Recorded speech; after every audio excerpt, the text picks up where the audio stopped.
You ignore the world, flouting international law. You insult all your friends.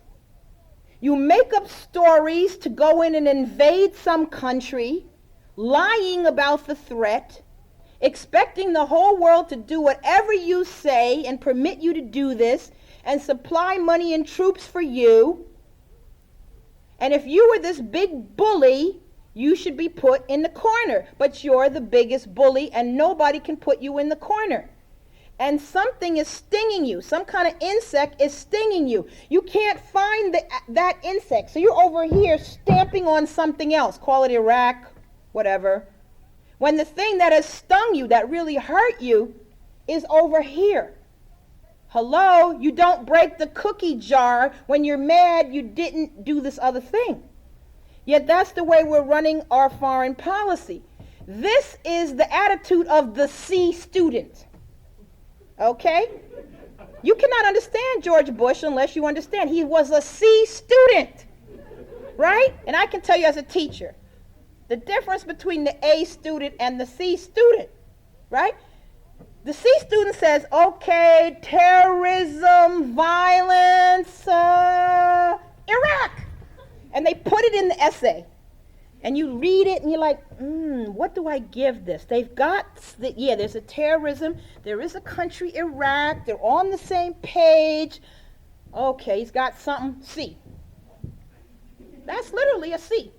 Versus the A student who says, threat, Al-Qaeda, multinational, no, Iraq, waste, side issue, no points for that. Let me focus over here on what might help us deal with this threat. That's the difference. But the C student you would expect should have some help from some A students. That's how he even got C's in school, is because the A student helped him out. You all know how school works, right? The A student gets asked by the C student, come on, help me out. I didn't do the homework. I was busy. I was working, right? And he gets helped out, and it doesn't give him A's. If they do get an A all of a sudden, somebody's going to think they were cheating, right? Because nothing else was showing that A level. Now, the logic here, General Clark has come out and said right after September 11th, they came up with a 7-country invasion strategy. Afghanistan and Iraq were first. And they have on this list Iran, Syria, and some other countries. And they're on the list, and they may be coming. You say, how could they do that? They don't have the money. They didn't have the money to do what they've done, and they've still done it. It's called deficit. Some say we're vilifying the French right now. Remember, they're the freedom fries. We don't even have French fries. Freedom fries. We can't even speak the word French, right? I read an analysis that says, to the United States government, the French are like women. They're weak, they're into fashion, they're into this music, they're into, all of this stuff, the perfume, and so they don't count, versus the Germans who are macho, tough. So even though Germany, Russia, and almost the entire world said the same thing against us, we act as if it's those feminine French that have come up with these bizarre ideas against us. So there's a whole analysis on gender in our foreign policy. Meanwhile, on the ground in Iraq, how many of you know how many Iraqi women, men, and children have died? Do you see that every morning? Do you hear, though, the death count of coalition forces are about, 300? I have gone online, I've searched in Arabic and English, 7,000 to 10,000 Iraqi civilians have died. Are their lives so worthless that we don't even bother to count them? Did you hear how one of the women on the Iraqi governing council was assassinated? Did you all hear about that? They did put it in the paper. There's only 3 women, right? She was assassinated. You say, oh, look what they're doing. You know who was guarding her even? Her brothers. She didn't even have professional American guards, right? If you are going to create an occupation and a puppet regime, as we have done in the occupation, you should at least give the people some protection. But we didn't even do that. You have this job, you're going to get blown up, okay, you're replaceable. So this administration, the puppet administration in Iraq, is going to write a constitution. I've helped with 3 constitutions in the world. I helped with South Africa, I helped with Palestine, and I helped with Rwanda. I got a call to help with the Iraqi constitution. And I told them I'm too busy. Now, why am I too busy? Because in those other cases, I was being asked by the people in question to help them directly. I'm not going to help an occupation force write a constitution. That's a totally different thing. My human spirit would not permit me to collaborate in that occupation. But I'll tell you, no matter what kind of constitution they're going to adopt, it is actually going to be more progressive on paper than the U.S. Constitution. And you say, well, how could that be? Well, that's because every constitution written in the whole world in the last 20 years is more progressive than the 1700 Constitution. All these constitutions, even in the Arab world, have gender in the Constitution for equality. That doesn't mean in reality, but on paper. And as we know, in the U.S., we still can't even get gender in the U.S. Constitution, even though we do have it in the Iowa state constitution. Anyway, so what do we do with all this? You just get so depressed. Sometimes don't you just get so depressed and say, why should I get up in the morning? I don't feel like it. Well, critical race theory has something called spirit injury when it talks about the psychological effect of all of this junk on you. But there's an opposite. There's spirit warming as well. So what is it you can do wearing all your multiple identities to help in the current period that we're in? You may say there's nothing I can do. No, I'm going to close with there are some things that you can do. I expect you all to email me now to let me know which ones of them you are doing. Don't forget, we have global privilege as Americans on the planet. Even while that same nationality subjects us to people who want to kill Americans, we are still globally privileged. Everyone in this room that you have the luxury to be in an academic institution means you are globally privileged. So what does that mean that you can do? You have your food. You have somewhere warm to sleep. You're not struggling for bare survival every day to come here. You can do something many people have died for, which is radical. Vote. There's an election coming up, right? We and I would know about elections because all these candidates of these rich men will run through here, right? And there's even a woman, right? Carol Moseley Brown is running. No money whatsoever, but she's running. You have the capacity to donate money. You have the capacity to donate time. You have the capacity to realize that your plight is inextricably intertwined with the plight of Muslim and Arab people, male and female, in this country and abroad. You have to be aware that the denial of civil liberties that's going on right now in this country under the USA Patriot Act doesn't affect just those people, but it affects you too. People are focusing on the libraries, they'll read your books. That's the least of your problems. When they can round you up now with no lawyers, no access, and keep you in incommunicado detention. You can decide that you're going to get involved on a personal level. Okay? What's the personal level? This young man right here has been very patient. I know he's saying, Mommy, finish up. Right? On a personal level, you can bring your family members. We have here family members of students who are here tonight. Your family can become educated about the issues or learn with you. My children have been with me all over the Middle East, to Morocco, to Palestine, to Israel. So on the personal level, not just the theoretical level, you can decide to become more knowledgeable and get involved with your family. On the local level, what is it you're doing? At my school, I'm teaching a course, Law in the Muslim World. I hired a Syrian research assistant who's getting his Master's of Law there. I speak within Iowa City on these issues. So what are you doing on the state level? Okay? Each level, think, what is it you're going to do? On the state level, here I am across the state, right? Late on a Monday night, class at 9 a.m., but come across the state. I go to different colleges, talk about the issues, get the students riled up, get them thinking about something, not only what they're reading in class. On the national level, what are you doing? You say, well, I don't have time to be on the national level. You can write a check to a national group. It can be for $5 or $10. You can skip buying one CD. Oh, people don't buy CDs anymore. Oh, well, you have to start buying the CDs again, right? Skip buying CDs and what are those other things, MP3s or I don't know, whatever they're called. Skip buying some of them. Donate the money to a national level group. On the international level, do the study abroad. Do the delegations abroad. Refuse to take part in the ignorance that's there. Finally, on the spiritual level, okay, what is it you can do? You can say, I'm going to reach out to the women, the men, the children all over the world who are like me, who want to live a good life, who want to be educated, who want to have jobs, who don't want to have their houses bombed. And you can reach out to them and say, yes, I'm in the United States and you're in Iraq or Afghanistan or Colombia or India, but we are people on the planet and we should understand each other and get along with each other and love each other. You can say yes to human rights and no to horrible terrorism. You can say no to violence that destroys families and cultures.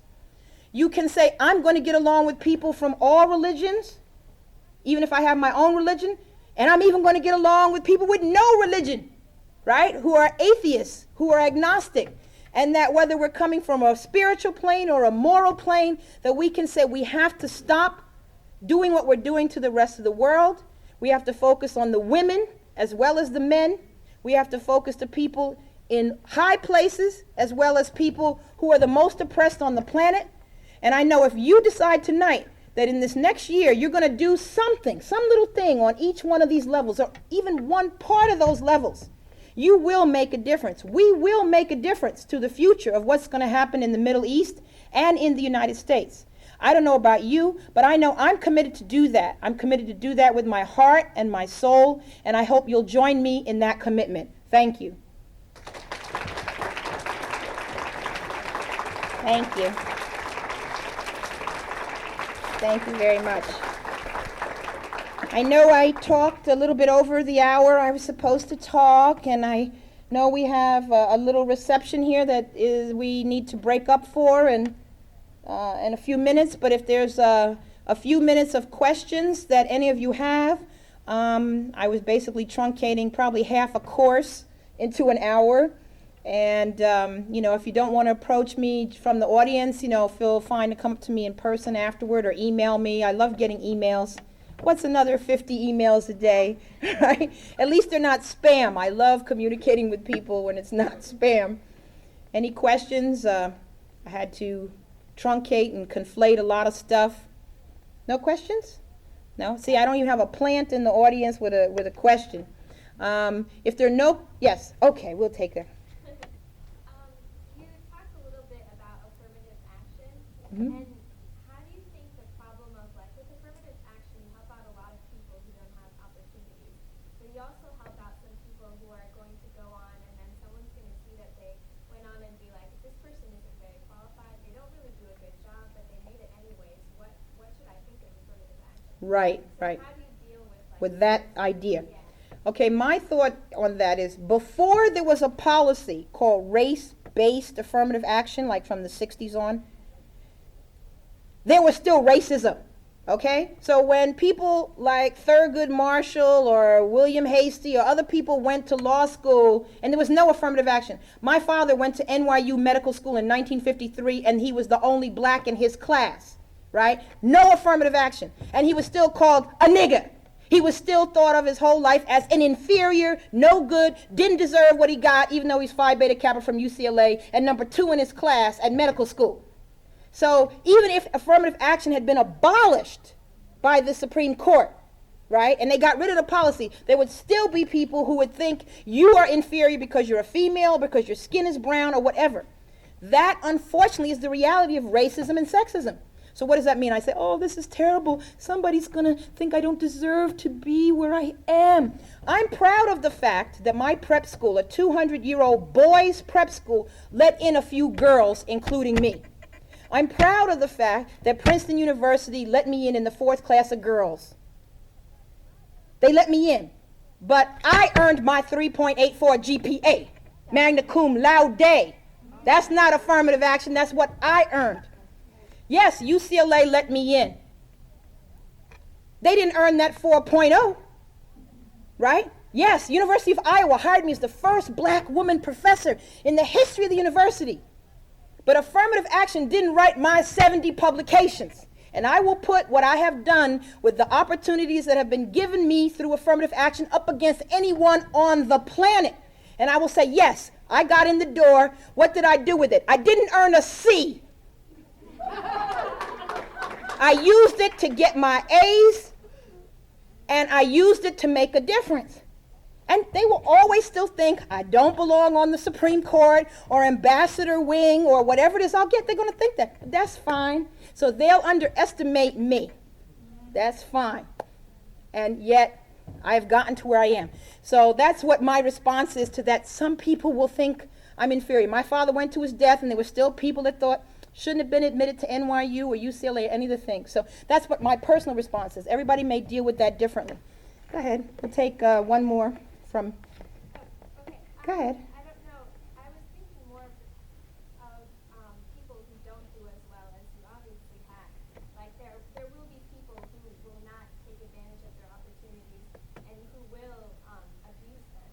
And what do you say to that? Not the people who deserve to be like, they get in for some other reason, but they do really well with it. But the people who don't do really well with it, like because those people get let in as well. You mean like George Bush? Sure, yeah.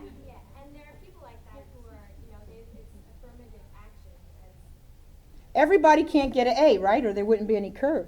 The idea is you're let in a door for whatever reason. Many schools have more applicants than spots.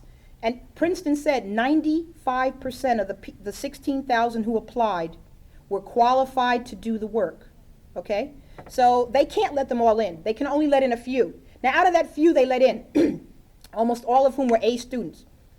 Some of them are going to get C's at Princeton, right? Some of them are going to flunk out. Some of them are going to get drunk. Some of them are going to start using drugs. Some of them are going to have mental problems because that's the nature of life. You would like to make good use of every opportunity you're given, and I hope every one of you has. But we all know problems happen. And they can happen to you no matter what your background is. So if somebody says, oh, we let in that poor kid from the Des Moines ghetto and he flunked out of Iowa State. Well, there's plenty of rich kids from the Des Moines suburbs who could come right up here and flunk out of Iowa State too. So that is not a race or a gender thing. That's what happens to people. So I know because I don't want to lose the opportunity, I will try to work as hard as I can. One final question, since I took two from you.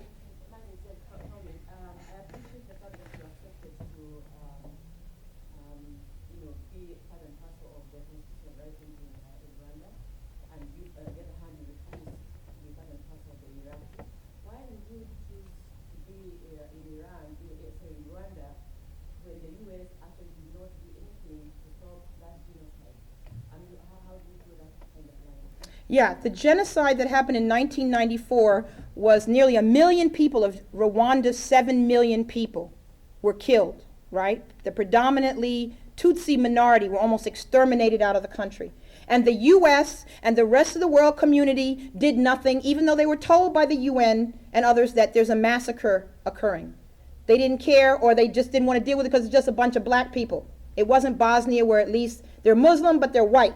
So they eventually had to get their act together for that. Okay, that was in 94. In 2000, I guess it was 2002, part of the U.S. government's democracy development money, right, that's not for the weapons, but that goes around the world to help legislators, to help judges, to help people get training in how to do things. Part of that money goes to constitution building. Rwanda is a country, as I said, it almost had the entire group exterminated, and they were disproportionately the educated and the elite. So they didn't have the capacity within the Rwandan government to work on a constitution. So they asked the Rwandan people, who do you want us to have come and help you, right? And the Rwandan people, through various sources, say Professor Wing helped the South Africans. And we hear she's an expert also on the Middle East. And so we would like to have her come along with a couple other people to help us in this time. And actually, the amount of money the U.S. and the EU, it was EU money too, European Union money, spent on that was pennies. They should have been spending billions of dollars to help reconstruct Rwanda and other places. Instead, they were spending I don't know how many millions.